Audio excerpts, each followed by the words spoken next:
পটুয়াখালীর সদর উপজেলার চায়ের দোকানি বশির উদ্দিন 2024 সালের 3 জুলাই দোকানে কাজ করার সময় পায়ে ঢুকে যায় জংধরা লোহার রড। ডায়াবেটিসে আক্রান্ত হওয়ায় সংক্রমণ ছড়িয়ে পড়ে দ্রুত। 4 মাস চিকিৎসাধীন থাকার পর তিনি মারা যান 15 নভেম্বর।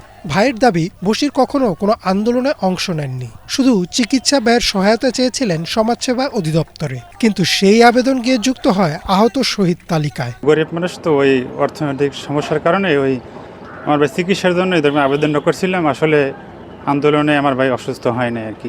বশিরের পরিবার বিভিন্ন উৎস থেকে পায় 20,10,000 টাকা। স্ত্রীর স্বীকারোক্তি, এই টাকার মধ্যে 12,07,000 টাকা তার হাতে এসেছে। জমি কিনেছেন কিছু অংশ দিয়ে। কাগজপাতি দাও, তারপর আমি বলছি যে কাগজপাতি দিয়ে কি করবেন, বলছে দেখি একটা ইসে ঢুকিয়ে দিই, দেখি কিছু টাকা পয়সা আনতে পারিনি। তখন তো আমি মনে করছি যে এনজিওর কোনো ফান্ড, সরকারি ফান্ড, ওইটা আমি বুঝি নেই। অফিসে ডাকছে, ডাকার পর আমি গেছি, ওইখানে বলছে যে একটা সঞ্চয়পত্র লাগবে। তখন আমি সঞ্চয়পত্র আনিয়ে ফর্ম পূরণ করি, আমার বাচ্চা 2টা নিয়ে আমি ওইখানে যাই। যাওয়ার পরে সঞ্চয়পত্র ফর্ম পূরণ করে দেওয়ার পরে আরেকদিন আবার ডাকছে সঞ্চয়পত্র আনার জন্য। পরে ওইখানে বসে আমি একবার বলতে চাইছি ডিসি স্যারের কাছে যে স্যার এইটা শিওর না। তখন আবার বললাম যে শিওর না বলমু, মানে ভয় পাইছি।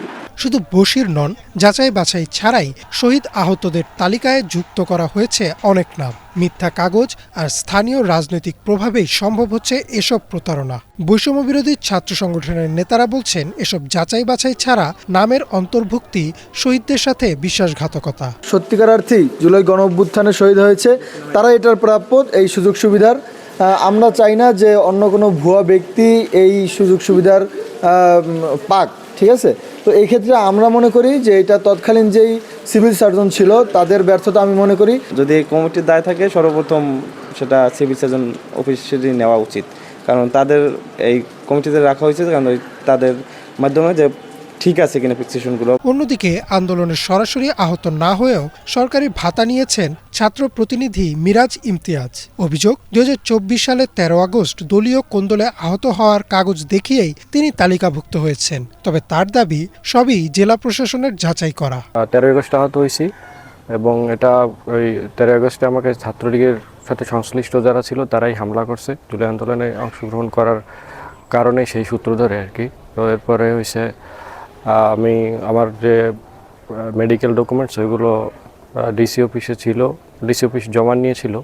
পরবর্তীতে তাদের কাছে এই ব্যাপারে আহত সংক্রান্ত চিঠিপত্র আসছে, তারাই ভালোভাবে বলতে পারবে আসলে আমাকে কোন হিসেবে তারা আহতের তালিকাভুক্ত করেছে। পটুয়াখালী সিভিল সার্জন ও যাচাই বাছাই কমিটির সদস্য সচিব জানান, এসব ঘটনা ঘটেছে তিনি যোগদান করার আগেই। তবে তারা এ বিষয়ে ইতোমধ্যে ব্যবস্থা নিয়েছেন। বশির সাহেব আসলে কিভাবে জুলাই যোদ্ধা হিসাবে ইনক্লুড হয়েছে ব্যাপারটা আসলে আমি বলতে পারছি না, কেন সেই সময় আমি দায়িত্বে ছিলাম না, কিংবা যে এটা যে সুপারিশটা হয় জেলা কমিটির, তখনও আমি এখানে ছিলাম না। আমি রিসেন্টলি এখানে যোগদান করেছি।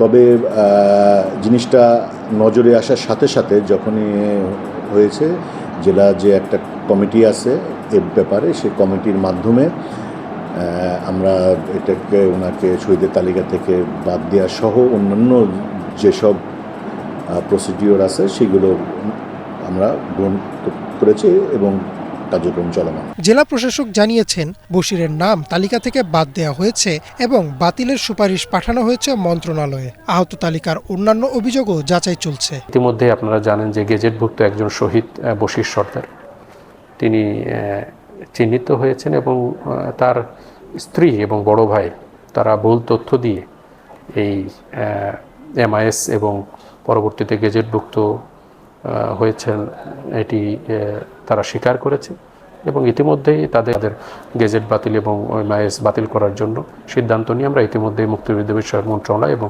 স্বাস্থ্য মন্ত্রণালয় প্রেরণ করেছি। শহীদের নামে অর্থ আত্মসাৎ শুধু দুর্নীতি নয়, এটি জাতির সাথে এক প্রতারণা। এখনই কঠোর তদন্তের দাবি জানান স্থানীয়রা। Desk report, Banglavision.